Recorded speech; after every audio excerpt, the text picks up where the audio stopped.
अब 2024 के अंदर भारत की जनता हिंदू मुसलमान पे वोट नहीं करेगा। भारत की जनता शिक्षा पे वोट करेगा, रोजगार पे वोट करेगा, स्वास्थ्य पे वोट करेगा, लोकतंत्र पे वोट करेगा, संविधान पे वोट करेगा। और देश गांधी की विचारधारा से चलेगा। ये देश गोडसे की विचारधारा से नहीं चलेगा। ये देश गोवलकर की विचारधारा से नहीं चलेगा। ये सारे भ्रष्टाचारी किसी की गोद में बैठा हुआ है तो भारतीय जनता पार्टी की गोद में बैठा हुआ है। हेमंत विश्व शर्मा किसकी गोद में बैठे हुए हैं? शुभेंदु अधिकारी किसकी गोद में बैठे हुए हैं? पवार जी किसकी गोद में बैठे हुए हैं? एकनाथ शिंदे जी किसकी गोद में बैठे हुए हैं? येदियुरप्पा जी किसकी गोद में बैठे हुए हैं? व्यापम घोटाला का आरोपी शिवराज सिंह चौहान किसके मुख्यमंत्री है? और तमाम जो मिश्रा साहब किसके मंत्री हैं, टैनी साहब किसके मंत्री है? अरे काउंट कराना स्टार्ट कर दूंगा उत्तर से दक्षिण और पूरब से पश्चिम तक, तो सारे भ्रष्टाचारी भारतीय जनता पार्टी के अंदर है। तो भ्रष्टाचारी सरकार सबसे बड़ा भ्रष्टाचारी आप बता रहे हैं। भाजपा राष्ट्रवादी पार्टी है, वही तो एक पार्टी है जो राष्ट्रवादी पार्टी। भारतीय जनता पार्टी नहीं, बड़का झूठा पार्टी और भ्रष्टाचारी झूठा पार्टी है कि नीरव मोदी देश का पैसा लिया भाग गया, ललित मोदी देश का पैसा लिया भाग गया, वही पुण्येश मोदी कल्पना उद्यमियों का पैसा लेके आरोपी है, वही सृजन घोटाला का आरोपी सुशील मोदी। ये सारे मोदी उपनाम सरनेम सारे मोदी ही क्यों है? इसका राज क्यों नहीं खोलते हैं मोदी जी? तो इसमें क्या गलत कह दिया भैया? ये सावरकर है कोई कि जेल से डर जाऊंगा, जेल में जाऊंगा तो मुझे प्रताड़ित किया जाएगा अंग्रेजों के द्वारा? ये कोई सावरकर है जो भारत को हिंदू महासभा का अध्यक्ष बन के मुस्लिम लीग के साथ सरकार बना लो, देश के दो टुकड़े कर दो? कांग्रेस पार्टी के वरिष्ठ नेता और पूर्व सांसद राहुल गांधी की लोकसभा की सदस्यता चली गई है। पिछले दिनों आपने देखा होगा कि एक उन पे 2 साल की सजा सुना दी गई है और उसके बाद राहुल गांधी की सदस्यता चली गई। उसके बाद तमाम कांग्रेस पार्टी और तमाम विपक्षी पार्टी लोग विरोध कर रहे हैं और कह रहे हैं कि कांग्रेस के नेता राहुल गांधी पर लोकतंत्र पे हमला करके उनकी सदस्यता को खत्म कर दिया गया है।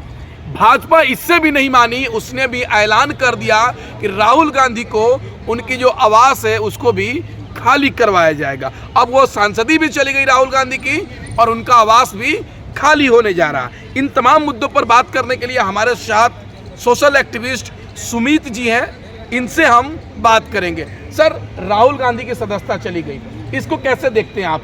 ये राहुल गांधी की सदस्यता जाना ये विपक्ष के तमाम नेताओं की आवाज को दबा देना सदन के अंदर, और ये तानाशाही का एक उदाहरण है। जिस तरह से ये भारतीय जनता पार्टी निरंतर सदन के अंदर करती आ रही है, और किसके माध्यम से? वही लोकसभा स्पीकर ओम बिरला के माध्यम से। वो ओम बिरला जो हमेशा से जब सदन चलता है तो सदन पक्ष की बात तो सुनता है, लेकिन विपक्ष की बात जब आती है तो म्यूट कर देता है या सदन को भंग कर देते थे। लेकिन स्पीकर का काम क्या होता है? भूमिका सबसे ज्यादा किसको दी जानी चाहिए? विपक्ष को दी जानी चाहिए, क्योंकि जनता की आवाज अगर कोई निकाल के आता है, जनता की आवाज कोई रखता है सदन के अंदर, तो वो विपक्ष रखता है। विपक्ष की भूमिका हमेशा पक्ष और सदन से ज्यादा होती है और महत्वपूर्ण होता है। राहुल गांधी की सदस्यता 2024 का डर सता रही है, और ताजा तो कर्नाटक का जो आंकड़ा निकल के आ रहे थे और जो निकल के आया एबीपी न्यूज ने ही दिखाया, जो मीडिया हाउस बिकी हुई है। क्या दिखाया?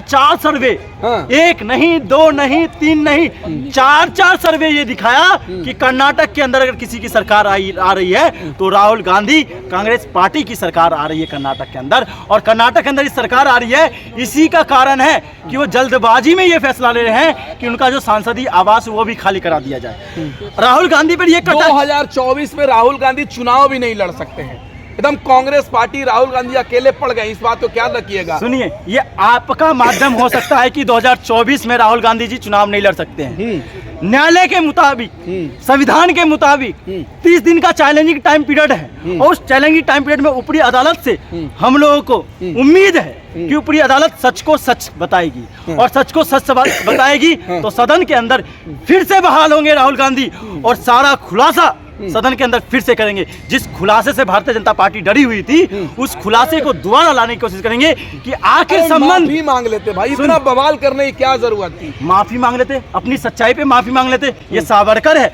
कोई कि जेल से डर जाऊंगा, जेल में जाऊंगा तो मुझे प्रताड़ित किया जाएगा अंग्रेजों के द्वारा?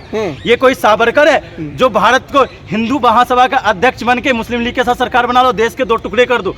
अरे ये देश को एका करने वाला नेता रहा है। ये कांग्रेसियों का एक कांग्रेसी हमेशा से देश को एका करने के लिए खड़ा रहा है और देश में भाईचारा कायम करने के लिए हमेशा से खड़ा रहा है। आप उस राहुल गांधी को कह रहे हो माफी मांग ले, हैं, जिसने देश के लिए क्या क्या संपत्तियां नहीं दी, देश के लिए क्या क्या क्या क्या नहीं दिया, देश के लिए एम्स दिया, देश के लिए IIT दिया, देश के लिए तमाम सार्वजनिक संस्थान दिए, वेल दिया, गेल दिया, सेल दिया।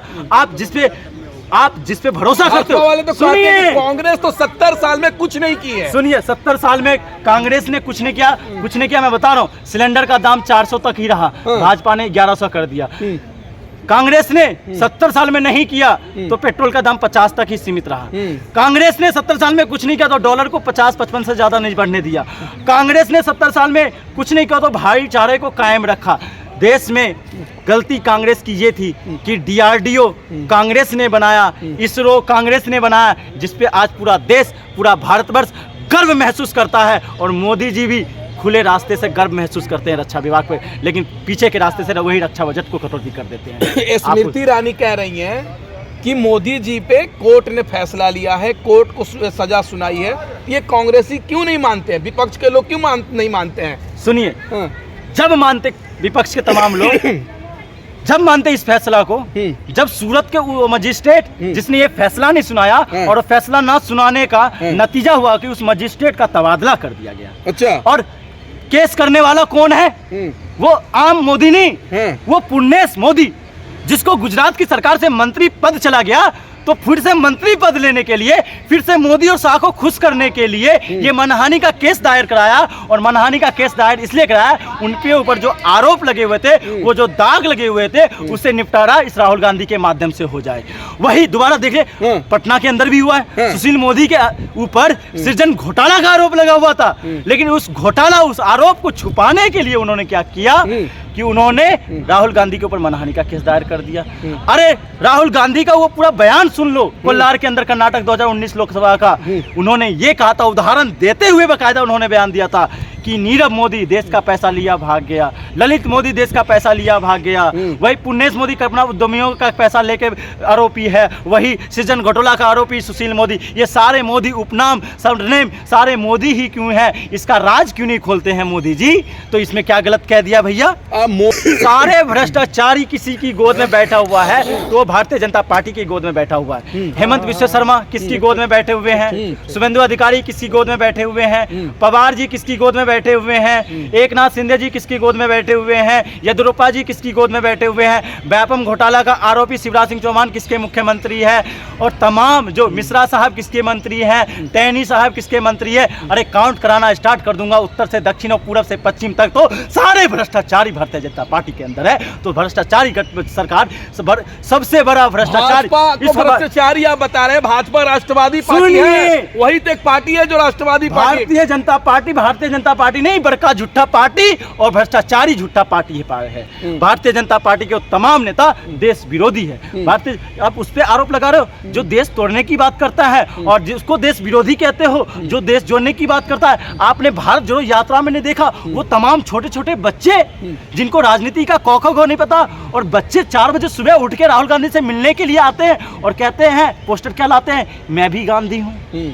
और उनकी बात करते हो जो गांधी के खिलाफत है। ये देश गांधी की विचारधारा से चलेगा, ये देश गोडसे की विचारधारा से नहीं चलेगा, ये देश गोवलकर की विचारधारा से नहीं चलेगा। ये देश वसुधैव कुटुंबकम का देश रहा है और ये देश भाईचारा राजनीति में शिक्षित जो प्रधान होगा वही प्रधान देश पर राज करेगा, अनपढ़ प्रधान देश पर राज नहीं करेगा। सर, एक आखिरी सवाल आपसे जानना चाहेंगे। लोकसभा का चुनाव होने वाला है 2024 में, क्या लग रहा है कि भाजपा फिर आ सकती है या परिवर्तन होगा? कुछ माहौल है दिख रहा है देश में आपको? कहीं एक लाइन से मैं आपको सुनाना चाहूंगा, देश की जनता को भी बताना चाहूंगा, उससे सबको जगजाहिर हो जाएगा।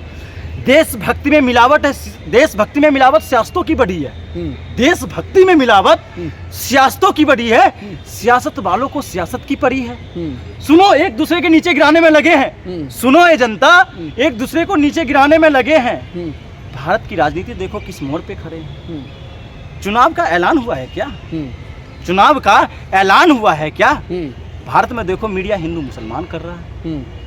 मतलब कहने का मतलब है अब 2024 के अंदर भारत की जनता हिंदू मुसलमान पे वोट नहीं करेगा। भारत की जनता शिक्षा पे वोट करेगा, रोजगार पे वोट करेगा, स्वास्थ्य पे वोट करेगा, लोकतंत्र पे वोट करेगा, संविधान पे वोट करेगा और युवाओं की जो समस्या है उसका समाधान जो करेगा उस पे वोट करेगा और शिक्षित प्रधान को लाएगा 2024 के अंदर। क्या मोदी जी पढ़े लिखे नहीं है, BA पास किए, आपको पता नहीं है? एंटायर पॉलिटिकल साइंस का डिग्री है उनके पास, पढ़े लिखे नहीं है क्या? अब सुनने की क्षमता रखिएगा आप। हाँ, बोलिए, मोदी जी बोलिए, बोलिए। सुनिए, मोदी जी की बातों में ही मैं बात रखूंगा। मोदी जी ने एक मीडिया के एक पैनलिस्ट को उन्होंने ये कहा कि मैं तो पढ़ा लिखा कहाँ हूँ, मैं तो पढ़ा ही नहीं हूँ। जब उन्होंने कहा कि आप 5वीं पास हो क्या, प्राइमरी पढ़े हो क्या? नहीं, प्राइमरी तो नहीं पढ़ा हूँ, हाई स्कूल पढ़ा हूँ। तो खुद ही बोला। और दूसरी बात, जब 2019 के लोकसभा में ये जब चर्चा चलता है कि मोदी जी तो हाई स्कूल पढ़े हुए हैं, तो एक डिग्री लेके आते हैं ड्यू का, एंटायर पॉलिटिक्स साइंस में उन्होंने BA और MA करा है। लेकिन जब वो डिग्री का फॉन्ट जब चेक किया जाता है तो उस 80 के दशक में वो फॉन्ट आया ही नहीं था। और उन्हीं की क्लासमेट एक महिला आगे आके सवाल उठाई थी कि मेरा भी डिग्री उसी बैच का है, मैंने तो कभी मोदी जी को कॉलेज के अंदर नहीं देखा, संस्था के अंदर नहीं देखा, और मेरा डिग्री तो हाथ से हस्तलिखित है, उनका फॉन्ट में कैसा आएगा? उस टाइम तो कंप्यूटर का जीवन भी नहीं आया था। तो आप सलाह फर्जी डिग्री के मामले में मोदी को जेल के अंदर होना चाहिए या सलाखों के बाहर होना चाहिए, ये देश की जनता पे छोड़ता हूँ। प्रधानमंत्री है भाई, प्रधानमंत्री नहीं, फर्जी के मामले में कहा। प्रधानमंत्री कभी झूठ नहीं बोलेगा। अधिकार, ये लोकतंत्र का यही तो उदाहरण है कि लोकतंत्र किसी को झूठ बोलने का अधिकार नहीं देता है। लोकतंत्र जीवित है तो सच्चाई के साथ जीवित है, लोकतंत्र जीवित है तो एकता के साथ जीवित है। अगर मोदी हो, चाहे देश का प्रधानमंत्री कोई हो, चाहे देश का राष्ट्रपति हो, अगर देश के साथ झूठ बोलेगा, देश का अपमान करेगा, तो देश की जेल के सलाखों के पीछे होगा, न कि देश की सलाखों के बाहर होगा। क्या नाम है आपका? सुमित शर्मा। चलिए सुमित जी, बहुत बहुत धन्यवाद। हमारे साथ सोशल एक्टिविस्ट सुमित शर्मा जी हैं, इनसे हमने बात करने का प्रयास किया कि राहुल गांधी जी की जो सदस्यता गई है उसके बारे में, उनकी आवाज़ को खाली कराया जा रहा उनके बारे में, और 2024 के लोकसभा के चुनाव के बारे में। ये कह रहे हैं कि राहुल गांधी जी के साथ जो भी हुआ है गलत हुआ है, ऐसा नहीं होना चाहिए। इन्होंने ये भी कहा है कि 2024 में देश में परिवर्तन होगा, भाजपा नहीं आएगी। ये इनकी राय थी। आपकी राय क्या है प्लीज़ कमेंट करके बताएं, और चैनल को सब्सक्राइब नहीं किया है तो प्लीज़ चैनल को सब्सक्राइब कर दें।